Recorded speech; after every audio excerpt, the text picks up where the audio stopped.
here. Welcome to Outdoor Adventure Athlete. I am here with my assistant ranger, and we're going to talk about equipment for the Arizona Trail. Now, I started the trail in March of 2020 and had to get off after about a month because of the pandemic. But it did give me an opportunity to reevaluate my gear and make some better changes for myself. Today, we're going to go through the 4 pieces of gear that make up your base weight, which is your backpack, your sleeping bag, your sleeping pad, and your tent. I'll also go through a few smaller items, and do stay till the end because I've got a few special packing tips that are very specific to the Arizona Trail. So when I started in March of 2020, I had my Osprey Exos pack. I had my Phantom Flame sleeping bag, and then I also had the Big Agnes SLX Core sleeping pad. The tent that I had was the Z-Pax Plexamid. I had bought the pad and the tent specifically for this trip. I had these 2 items when I did the Washington section of the PCT in 2016. So I had already had a lot of time on these pieces, and I really, really liked them. In May of 2021, I popped back down to Arizona to fill in some stuff that I'd missed due to snowstorms and thunderstorms. I tried out a new backpack. It was Osprey's newest light version or ultralight version backpack, the Levity. I also had traded out my tent for this REI Quarter Dome SLL1. By the time I headed back to Arizona to finish the northern section, I had changed my pack a 3rd time to this Hyperlight backpack. I also decided to try a quilt. So I got the Enlightened Equipment Enigma and tried that one as well. One thing that really needed to be updated was my backpack. Now, I love my Osprey Exos. I still recommend this. We are keeping this pack. When I bought it in 2016, it was Osprey's ultralight version. Technology has improved since then, and they had come up with some other things since then. But it's still a pretty light pack. I believe that it is around 2 poundish. I love the mesh back. The pockets are really easy to get your water out of. And it's just kind of a big, vast opening in there. Not a lot of bells and whistles. It's got one little spot that you can put your bladder in if you like. I usually put things in there that I need to get really quickly in town, like a credit card or a license or something that you don't need out on the trail. But when you're in town, my mask, I put my mask in there so I could get it very quickly. I don't use the brain on top, but if you want to use the brain, that is available. But overall, it's a great pack. The pockets are big enough for cell phones and snacks, doggy treats, that kind of stuff. But it was, for nowadays, it's a little heavy. So I wanted to get something lighter, which is how I ended up with the Osprey Levity. Now, I did a bunch of research online. I had narrowed down some brands that I really liked, and then this came up, and it had pretty good reviews. When I got it, it was comfortable, very lightweight, and I liked those features. But the other features that I didn't like that had me basically turn it back in was, A, you couldn't stand it upright. It's kind of bent, and it falls over every single time, which when you're in the land of cacti, that's just not a good thing. It also was very difficult to get the water bottles out of the pocket. So I had to take the whole thing off each and every time. And when you're hiking in the desert and carrying a ton of water and everything's really packed in there pretty tight, it discouraged me from drinking as much water as I needed to because I didn't want to have to take my pack off each and every time. It does not have pockets. I got around that by just adding a fanny pack, but then when you're adding weight in there, then you're also have to add in the weight of the fanny pack. So in August of this year, I went to PCT days down at Cascade Locks, and I decided I wanted to talk to some different vendors about some other options. So I ran into a vendor who sold Gossamer gear and Hyperlight. And I gotta say, both of those packs I really, really liked. I ended up with the Hyperlight. I love the roll down top. So to me, a roll down top seemed a lot like heated car seats. You know, you look at it and go, oh, I don't really need that. But then once you have it, you've got to keep it. It's a done deal. I don't think I'm going to go back to anything other than a roll top. I love that it is that Cuban fiber, so it is waterproof, although they do say that when you roll down, the top water can get in the top of that. So you want to be careful about that. I did pretty good with not having a garbage sack inside. I did put some waterproof stuff up at the top, and it worked fine. So the pockets, I love the pockets. So the pockets will fit today's large size cell phones, also, you know, snacks and stuff like that in there, and just any other things that you kind of need, you know, immediate access to. The side pockets for the water bottles are roomy, and you can get in and out of them without having to be a contortionist. And I love the pack in the back. There's a lot of room. Now, you have options of getting the nylon or the mesh. I would recommend getting the one that has the combo. You want the nylon on the sides for your water bottle, but you can also put other smaller items in there, things that might fall through the mesh. But the mesh in the back is going to work really good if your tent is wet and you need to put it on the outside of your pack until you can get to lunch and then lay it all out and dry it off there. So this is, I'm super happy with this. It was extremely comfortable. The straps in the front are a little bit more padded, so if you are carrying like 5 liters of water, it's not going to dig into the shoulders. So this is my newest baby. I love it. As for tents, I bought my Z-Pax Plexamid on the recommendation of a YouTuber that I follow who bought it specifically for the Arizona Trail. And I found out the first night I slept in it that this tent was not for me. And here's why. Now, the Cuban fiber is awesome. That stuff is super lightweight. I should have gone with my instincts and gotten the Duplex versus the Plexamid. The Plexamid requires more stakes. So in the end, I don't think you're really saving anything as far as weight. And probably not that much in volume in your pack because it does pack down pretty good. But you'd have a lot more room in there to deal with, condensation and stuff like that, like trying not to get your feet and your head touching the walls. And speaking of condensation, for me, a single wall tent is not going to cut it. I hike in Washington State and it's damp here all the time.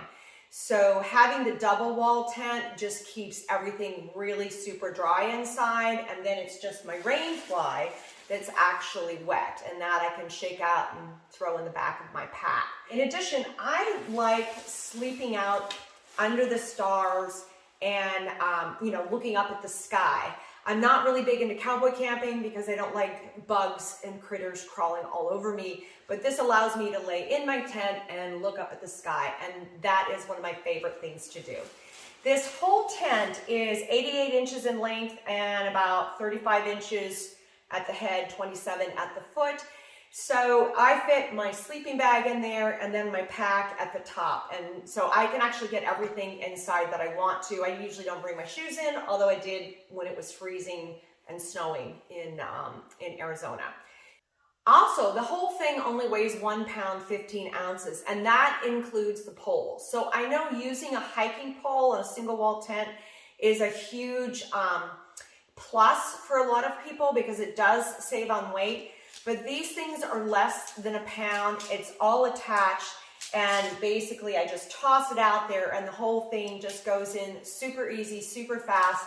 If it's windy, it doesn't matter. You can still get it all up. I'm keeping this tent. This is going to be my go-to through hiking tent there. It is a single person tent, so I can't take my sweet little hiking buddy with me. I have to take a different tent when I do that.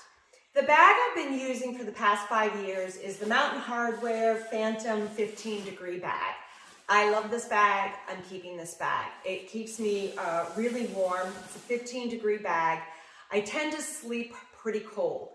I'm postmenopausal, so one would think that then I'd be getting warmer at night, but I can't really call upon those hot flashes as a superpower. So they just don't follow me out into the backpacking world. At home, yeah, I'm taking covers off the whole 9 yards. But on the trail, I sleep pretty cold. So I was a little reluctant to switch to a quilt, even though I've been, watching the reviews over the past couple years, and I was very curious. Also at the PCT days, I talked to the Enlightened Equipment rep and was able to kind of get a read and be able to touch and feel the bag to see, if this was something I wanted to do. And we settled on the Enigma. It's a 20-degree bag quilt. It has the foot pocket sewn, which is what I wanted, and no zipper. It doesn't have a hoodie, so the sleeping bags tend to have like a hood for you to put on, and the quilts do not. You've got to tie this thing down and around under your sleeping pad. And the thing to keep in mind is you've got to have a really good sleeping pad. So if your sleeping pad doesn't have a high R value, you're going to get cold coming up from the bottom. So that was one thing that I had learned. And since we were sleeping on snow outside the Grand Canyon, I ended up getting a foam sleeping pad to add to the sleeping pad that I had. After I purchased this at PCT days, I went out and did a 3-day, 2-night round with both my new gear and my new pack. And I wanted to see how it was all going to work in preparation for the Arizona Trail. The first night I was super warm, really super comfortable, and the second night I was cold. But in reality, I think I probably would have been cold with this one as well. I think the area was a little bit colder. But this thing packs down super nice. It only weighs 21.19 ounces to this 33.2 ounces. So there's a definite difference. I can even feel it just holding it. There's a definite difference in weight. In addition, this thing packs down to the size of a football. So it takes up much less room in my pack. The one piece of gear I had throughout the all sections of the AZT was my sleeping pad. So this is a Big Agnes SLX-Q Core.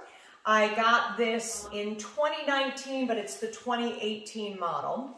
The newer models now have a third-party evaluation of the R value, which is 3.2. That's kind of in the mid-range. So if you are hiking and in the snow, you're going to want a little something extra underneath it. I like just taking one of those Thermarest closed cell pads, cutting it in half. I can use it to sit on for my breaks. It goes underneath my pad to keep me warmer in the really cold temperatures. And it also helps with protection against, puncture and stuff like that. So that one went in there as well. The other thing that I like about this pad, it's 3 inches thick, so it's really good for side sleepers. It's really good for old bones, and it's really good for old bones who are side sleepers. So it kind of checks all the boxes there. In addition, these 2 bafflings on the side, sorry pups, are a little bit bigger. So when you sleep on this, you stay cradled in the sleeping pad rather than, sliding off to the side. I've woken up next to my sleeping pad so many times. That was just something I had to have in a sleeping pad, and I'm really happy with that feature. Now, my hiking buddies say that it does sound a little bit like I'm sleeping on a bag of potato chips. I personally don't hear it. I've learned to tune it out. But what I do when I set up my tent is I just kind of set up away from other people. Now, if you were following my episodes, especially those last ones on the AZT, you're probably asking, well, what about the leaks? And yes, it did have leaks. No leaks for all of March of 2020, no leaks the week I took off in May of 2021, and everything in the beginning of October of 2021 was fine. It was just basically right before I got to Flagstaff, I was having a problem with leaks. We found 2, and the thing is, the leaks are in the seams of the baffling, so this is not something that you can easily find and therefore patch. A puncture you'd be able to find and therefore patch, but this stress marks on the seams, it was impossible. We found it took several tries, but we were able to blow this thing up and drown it in a hotel pool and then figure out where the leaks were, and we got 2 of them patched.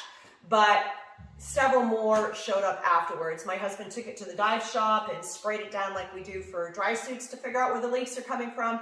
And he just stopped counting after 6. He's like, this whole thing is just filled with leaks. I've called Big Agnes. They have been wonderful about replacing it. What you have to do is you've got to cut out the where you inflate it and then send them a picture of the fact that you've destroyed this. That way they know you're not trying to get 2. And I got credit for my next one. This one is 20 inches by 72. I'm 5'8", so a perfect length would be 68 inches. They don't have that, but they do have a 66. So I am going to be getting that one. I just think it's just going to pack down smaller. It'll leave me a little bit of more room in my tent. And I use my pack as my pillow system anyway, so I think it'll be fine. And then what I'm hoping is that it no longer sounds like potato chips and I can sleep a little closer to my friends. A few smaller items that I changed out were clothes. I changed out my shirt. So this one might be a pretty familiar shirt. It's been like in all of my thru hikes. But the problem is it doesn't have a very big pocket.